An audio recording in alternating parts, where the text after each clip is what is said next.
बिस्मिल्लाहिर्रहमानिर्रहीम।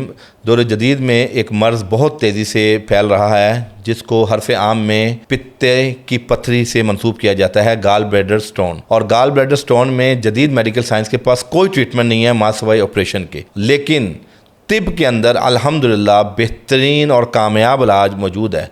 मैं उन लोगों को जो पित्ते की पथरी के पेशेंट हैं ये खुशखबरी सुनाना चाहता हूँ कि बराए मेहरबानी एक बार ऑपरेशन से पहले 1 माह तिब की कामयाब दवाइयों का इस्तेमाल करके आप अपना एतमाद डेवलप कर सकते हैं। और पहली बात तो यह है कि अक्सर लोग वीडियोस देखते हैं कि जी पित्ते की पथरी आपकी बॉडी में निकल ही नहीं सकती। और मैं तो कई प्लेटफार्म पे जब डिस्कशन हुई है तो डॉक्टर भी हंसते हैं कि हकीम लोग कैसे करिश्मा करते हैं, कुछ जादू है कि पित्ते की पथरी निकल जाएगी। तो आपको ये बता दें कि ये जादू नहीं है। हम लोग भी साइंटिफिकली प्रूफ के साथ ये बात करते हैं कि पित्ता अल्लाह पाक ने एक ऐसी ऑर्गन बनाया है जिसका डायरेक्ट ताल्लुक लीवर के साथ है। और लीवर आपकी बॉडी में 500 से ज़्यादा फंक्शन प्रमोट कर रहा है। और उस एक फंक्शन के अंदर सफ़रा बाइल जिसको हम कहते हैं, जैसे यरकान असफर जॉइंटस के अंदर एक रतूबत होती है जो बहुत ज़्यादा पैदा हो जाती है। जिगर आपका प्रॉपर काम करना छोड़ देता है, आंखें पीली, मुंह का जायका कड़वा और यूरन जो है आपका बिल्कुल येलो जल के आता है, स्टूल आपका वाइट कलर का हो जाता है, पूरी बॉडी की रतूबात चेंज हो जाती हैं। वो पित्ता ही ओवर वर्किंग शुरू कर देता है, सफ़रा ज़्यादा बनाना शुरू कर देता है, जिसकी वजह से ये मामलात होते हैं। अच्छा, इसमें ऑब्स्ट्रक्टिव जॉइंटस में भी पित्ते में पथरियाँ बन जाती हैं। बाद का जब जॉइंटस बहुत ज़्यादा बिगड़ जाए उसके अंदर आपके पित्ते के अंदर वो स्टोन बनना शुरू हो जाते हैं इसके बाइल के।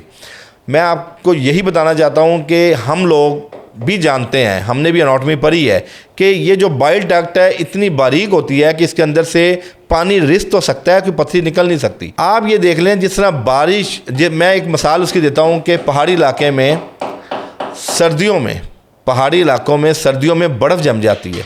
और बर्फ़ जब जम जाती है और जैसे ही गर्मी आती है, हरारत और हिद्दत जब बढ़ती है तो वो पानी मेल्ट होकर दरियाओं में आता है।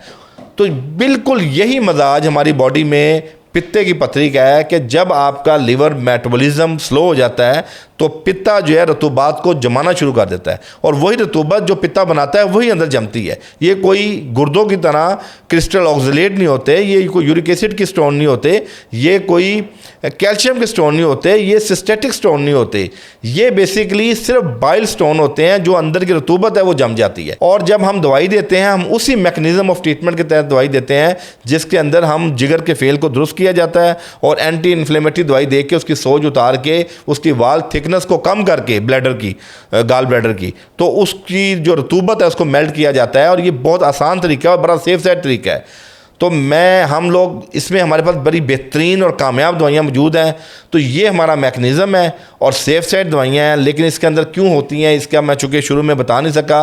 जो बच्चियाँ हमारे बहुत ज़्यादा junk food, frozen food, bakery, fast food use कर रहे हैं, ये सबसे ज़्यादा बीमारियां उनको होती हैं। दूसरे नंबर हमारे घरों के अंदर जो ऑयल यूज़ होता है खानों के अंदर, मिसाल के तौर पे पहले वक्तों में आप देखें लोग सरसों का तेल भी इस्तेमाल करते थे, लोग देसी घी भी इस्तेमाल करते थे और इसी तरह कॉर्न ऑयल। ये तीनों ऑयल ऐसे हैं जो आपकी सेहत के लिए बहुत नफ़ा बख्श हैं। लेकिन अनफॉर्चुनेटली दौर जदीद में जो सिंथेटिक ऑयल हैं, चाहे वो किसी भी कंपनी का है, जितने ऑयल हैं आप इनका तजर्बा कर लें, आप उसके अंदर खाना बनाएं, उन घी के अंदर खाना बनाएं, आधे घंटे के बाद वो हांडी आपकी पत्थर की तरह सख्त हो जाएगी। तो यही जब हमारी हांडी या खाना जो है हमारी बॉडी में जाता है वो हमारी नालियों को भी तंग करता है, हमारे खून में लिपिड्स लेवल बढ़ाता है, ट्राइग्लिसराइड बढ़ते हैं और सबसे बढ़ के हमारे अंदर ओबेसिटी के मामलात आते हैं, क्लॉट बनते हैं, प्रोथ्रोम्बोलिन टाइम हमारा डिस्टर्ब होता है। तो मेरे भाइयों, मेरे दोस्तों, पित्ते की पथरी के अंदर सबसे अहम चीज़ आपका परहेज़ है। और परहेज़ में तिब के अंदर भी एक बड़ी कामयाब चीज़ है जैतून का तेल और लीमू का अरक। इन दोनों को हम वज़न लेकर सुबह निहार मुँह इस्तेमाल किया जाए। और इसके साथ आपने ऑयली चीज़ें, फ्राइड और जंक फूड को बिल्कुल अपनी ज़िंदगी से ख़त्म कर देना है। मीठा जो है सिंथेटिक मीठा, आइसक्रीम की शक्ल में, चीनी की शक्ल में, कुदरती मिठास आप फलों की शक्ल में ले सकते हैं, कोई मज़ायका नहीं। लेकिन सिंथेटिक जो आपकी शुगर है उसको भी आपको छोड़ना पड़ेगा, पानी का इंटेक बढ़ाना पड़ेगा और सब्ज़ियाँ और फल फ्रूट इनका भी इस्तेमाल अपनी लाइफ में बढ़ाना पड़ेगा।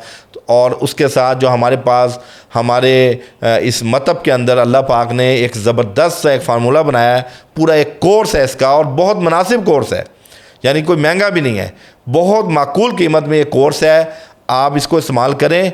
इंशाल्लाह 1 महीने बाद अपनी रिपोर्ट करवाएं। अगर उसके अंदर मल्टीपल स्टोन है वो कम होंगे। बाज़ औक़ात इसमें ये होता है कि थोड़ा सा 2-2, 3-3 माह भी लग जाते हैं, लेकिन जब आप 1 माह दवाई खाएंगे और आपके सामने दोनों रिपोर्ट्स का फ़र्क आएगा तो यकीनन फिर आप इसको आखिर तक इस्तेमाल करेंगे, ताकि ऑपरेशन जो है इसका हल नहीं है। और पित्ता अल्लाह पाक ने बिला वजह कोई जिस्म में अजाफ़ी उज़ू नहीं पैदा किया कि जिसको यूँ निकाल के फेंक दिया जाए, बल्कि पहली कोशिश करनी चाहिए कि आप तिब की दवाइयों से मुस्तफ़ीद हों, वरना एज़ अ लास्ट रिसोर्ट आपके पास ऑप्शन है ऑपरेशन की। लेकिन अगर आप, हाँ, हम ये भी नहीं कहते कि बाज़ औक़ात बाइल डक्ट में आके जब वो फंस जाती है तो बहुत ज़्यादा सीवियर कंडीशन में पेशेंट जाता है, तो वो बहुत रेयर केस होते हैं, तो उसके अंदर ऑपरेशन कंपलसरी है, आप ऑपरेशन करवा लें। लेकिन अगर आपके पास पित्ते की पथरी आपके पास डिस्क्लोज़ हो गई है तो उस टाइम आपके पास मार्जिन है और आप काबिले तकलीफ़ भी आपकी काबिल बर्दाश्त है, तो आप हमें ज़रूर मौका दें। इंशाअल्लाह हम उम्मीद रखते हैं कि जो हमारे बेहतरीन नुस्खा जात मौजूद हैं उससे आप इस बीमारी से छुटकारा हासिल कर सकते हैं। बहुत शुक्रिया अपने मेज़बान हकीम अताउर सिद्दीकी को। नेक्स्ट वीडियो के लिए इजाज़त दीजिए। अस्सलामु अलैकुम रहमतुल्लाह।